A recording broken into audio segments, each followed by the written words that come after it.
Okay. Hello, everybody. Welcome. It's October 24th. This is the Cluster API Azure, our weekly office hours meeting.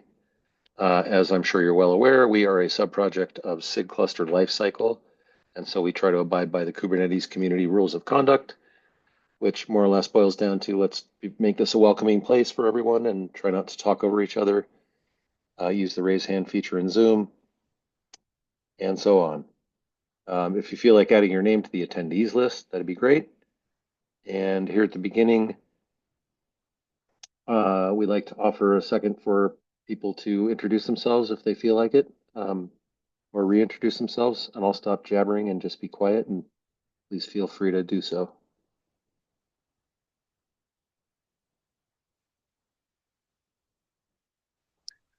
Hello, everybody. My name is Brian Ward. I work with Autodesk. I have a project coming up where I would like to use this tool to deploy an AKS cluster in Azure. Currently, we're majorly in AWS.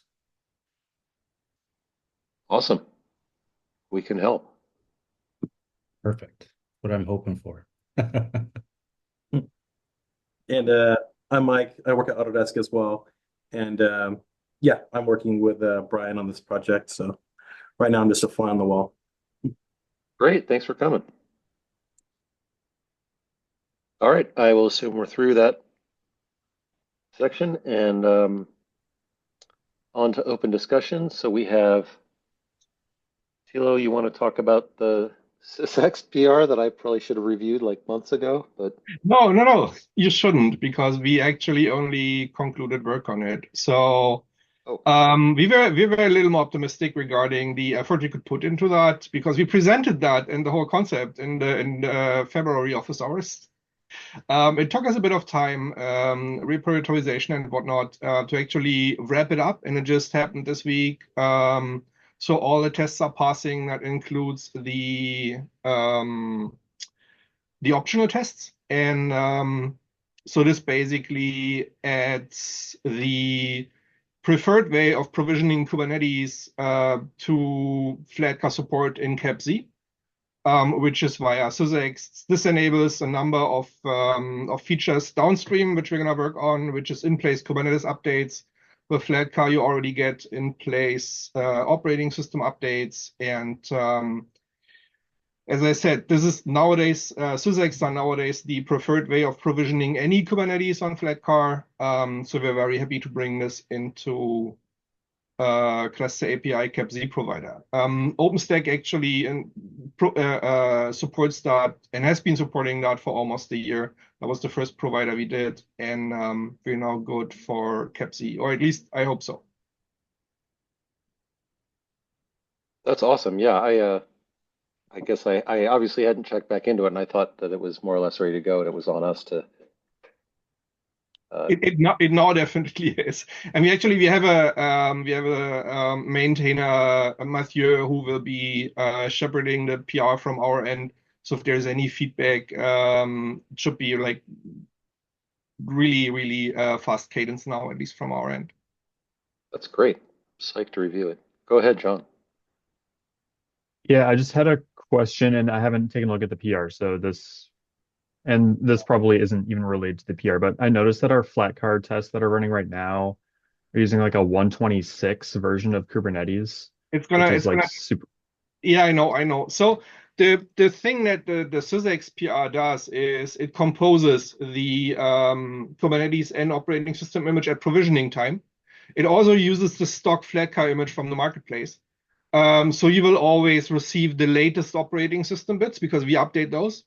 And we can update the Kubernetes bits on the cadence that CAPZ requires. And this is basically one of the benefits that we presented in February on the SysX approach. No image builder needed anymore, a lot more flexible, a lot more secure because Kubernetes is provisioned in an immutable way instead of copying the bits on a custom image. You don't need to host your own images. You can use the stock Flatcar marketplace stuff and a lot of other benefits. So we put our effort into that then rather than updating the image. And going forward, we want to make this the default way of provisioning CAPZ on Flatcar. So you'll always get the latest Kubernetes almost automatically. Okay, cool. Thanks. Yeah. And yeah, this is exciting, not just because our flat car tests are, way very stale at this point, but also because you might know, Image Builder is in kind of a shaky place with regards to licensing and all that. So we're trying to keep, the lights on and make everything work, but at some point it seems likely that we'll run into some actual security problem that we don't have anyway, it would be good to have SysX as an alternative. I know it doesn't work for Windows and maybe not for every OS at this point, but it seems like the way forward for maybe in general for other. So just out of curiosity, what other distros are we testing? Um, Nothing explicitly other than Flatcar. We're just testing Ubuntu 2204. We're sort of just relying on the default logic inside of CAPZ when you just give it a Kubernetes version, whatever that chooses. And by default, that's either Kubernetes, that's either Ubuntu 2204 or 2404. And on the Windows side, it's mostly an old version that we've been trying to update, Windows 2019. Okay. But I think So, Flatcar is the only one where we specifically say we want this flavor of node. okay. I'm asking because I can't solve the Windows problem right away, but SysX are usually an immutable way to deploy stuff. If folks are interested, the February occurrence has like a whole demo and a whole presentation on what that actually is.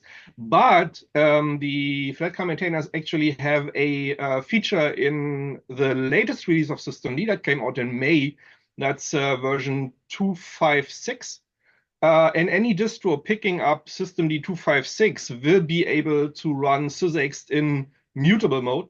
So you could actually, if someone would be interested to pick this up for future Ubuntu versions, then it would be relatively straightforward to add support for the SysX provisioning, at least to Ubuntu on the CAPZ level, and basically use the same mechanism of composing a stock Ubuntu with a Kubernetes SysX at provisioning time. So you would have the same benefits. Basically using the latest bits from the Ubuntu marketplace image and controlling the Kubernetes version on top of that. So if anyone's interested picking that up, please approach us for help because we've been meddling with SysX a lot and we can definitely provide guidance. Do you know if SysX this way is going to work on Azure Linux 3? Yes. If Awesome. they update to one more recent version of systemd that it currently ships. So Azure Linux 3 ships systemd 255, which is one version lower than we need. But there's two ways out of that. First, the patch set that adds mutability, it's isolated. So it doesn't touch any other parts of systemd. And they could simply ingest that. And then they would have the mutability feature. And I know that's easy because we did it. We are currently on 255 with our own patch set on top. It's very straightforward. Or they upgrade to 256 and then they can do it as well. And they could use the same mechanism. So yes, that translates to Azure Linux as well. Okay, great. Yeah, not to complicate things, but we're thinking we need to support Azure Linux as well. I mean, oh yeah, absolutely. That is. I mean, it's pretty obvious that that's the yeah. way to go. No, I just mean CAPZ in general. In an ideal world, we would have already moved off Ubuntu as the default and probably been using Azure Linux and just testing with that, and Flatcar would be fine. But things move a lot more slowly when you in the real world. No, yeah, that makes sense. But I mean, same benefits, right? So you could just use the official Azure Linux image, and then put in slurp in basically the Kubernetes SysX on top, and you can control the Kubernetes SysX version if you like. And use all the updated bits that you get from the marketplace image. There's no separate image builder step required anymore. There's no self-hosting of the resulting customized image anymore. It's very straightforward. Yeah.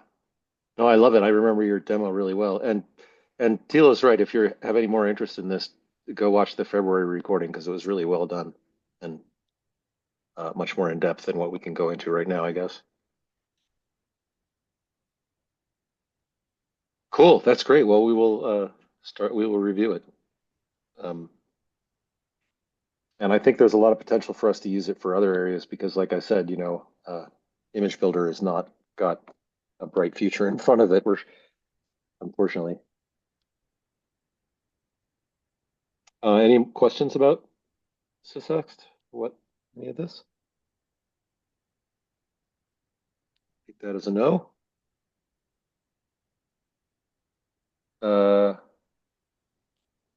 Anything else here, Tila? Do we cover the AKS BYON?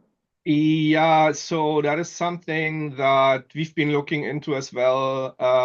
Because I mean, for us on the operating system level, that work is kind of closely related to the CAPZ work. So if you're stepping back into that again, then we can as well just check out bring your own image for AKS.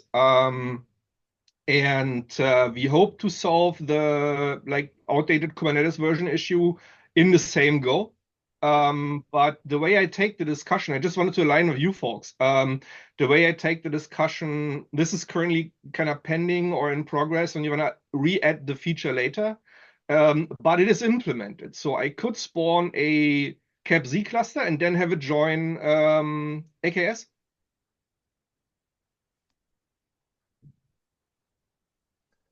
Spawn a CAPZ cluster and then have it. Yeah, go ahead, John.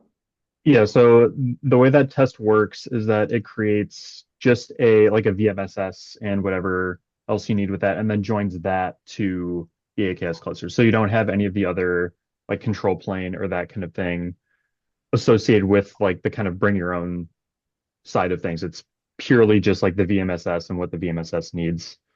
So yeah, there's no control plane, like bring your own control plane for AKS. It's all just worker nodes.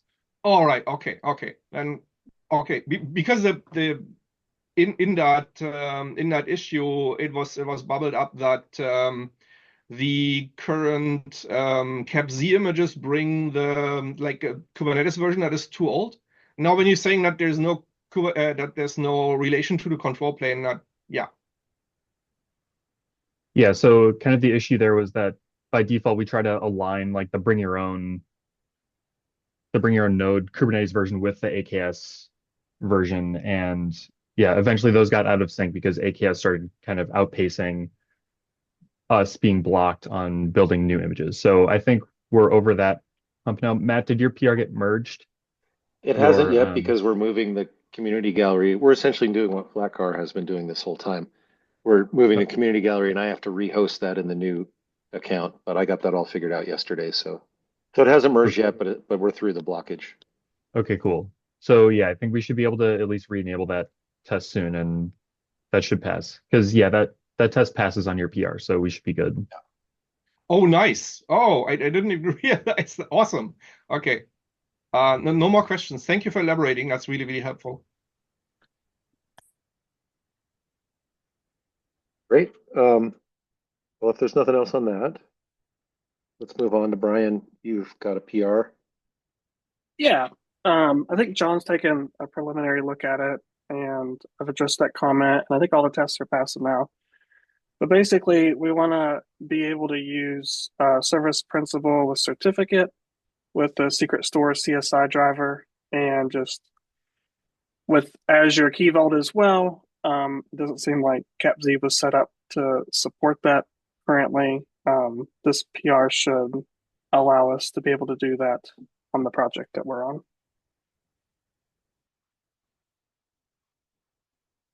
That's great.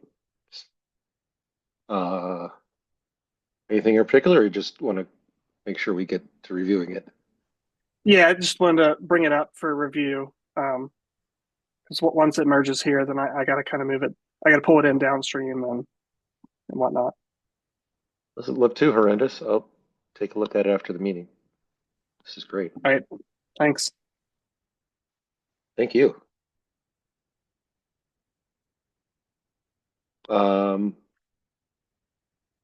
Okay, if there's nothing else about that, that's the end of the agenda. Anybody have any questions? Any random topics to bring up? If not, we can. I Yeah, have go ahead. one. And I apologize if this is like too low level for the audience in this Zoom call, but I've been reading over the documentation and I've run into essentially a bit of a blocker in just trying to provision an AKS cluster. And my requirements are that I have capz installed on an EKS cluster in AWS, and I have to use a service principal for the authentication side in Azure.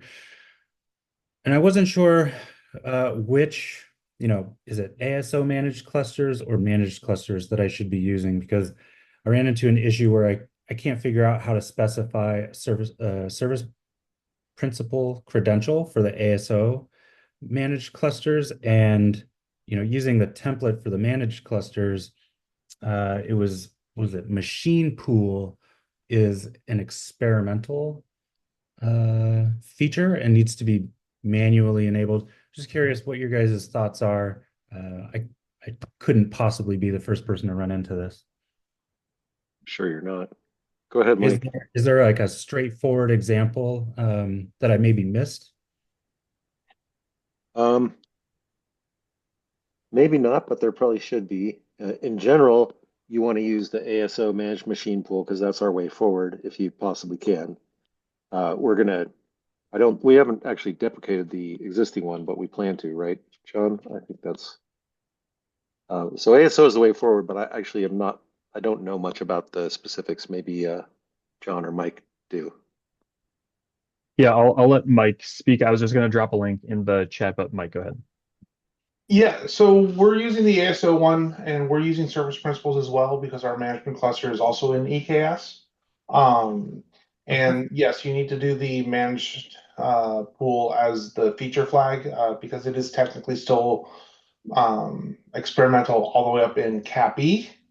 But for any managed cluster, be it EKS or AKS or whatever Google's equivalent is, um, you just need to always enable that flag. But it's stable. We were talking about it yesterday in the CAPI meeting about making it defined of what that contract is so that it's less likely to become unstable at any particular point. But everybody's basically the community is relying on it being stable, unfortunately, because it's been experimental for so long and everybody needs it. For those managed ones, it's kind of a catch-22 situation that the CAPI community or CAPI maintainer group kind of needs to work out a little bit somehow. But anyway, TLDR, yes, we've enabled it. We've run it in EKS with a using a service principal using I can't remember which of those identity options you're supposed to use with the service principal. And then we Like a use the client ASO, secret. the ASO option for the AKS cluster. Okay, so the ASO managed clusters don't support service principal, and I need to enable that feature flag for managed for machine pool. Okay, do you happen to have an example to go off of, Mike? I personally do not have a quick link to one that I could send you right at the moment. Okay. But I can get you one from the person who has been working on that code and get you a gist of it. Yeah. Yeah, that would be great. Hit me up on CN or on Kate's Slack, and then I'll bring the person who's been working on it into the conversation, and they can get you the code. Great. If John doesn't have a direct link to a great example for you. Well, yeah, sorry, go ahead, Brian W. Oh, I was just gonna say I'm gonna ping you right now. Cool. I just wanted to mention that so Service Principal should work for the ASO side of things if you follow that link I just dropped in the chat. Mike, if you're seeing otherwise, like if that doesn't work, we would be very interested in fixing that. Yeah, I think that should work. And as for an example, I'll point you to our kind of plain vanilla flavor template that we ship with the releases. That might be informative. But yeah, I don't know if we have like one full clean example other than that. But I think that's probably the best example we have right now. So I'll throw a link to that too in the chat. Okay, thank you. Thanks, guys. Hopefully that's helpful, Brian. Yeah, I'll read through this and take a look at Mike's example when he can get that to me. So thank you very much. Sure. Anything else people want to talk about?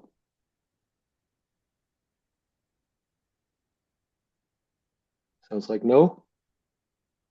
All right, let's call it for this week, and we'll see you here next week, hopefully. Thanks for coming. Thanks. Thank you.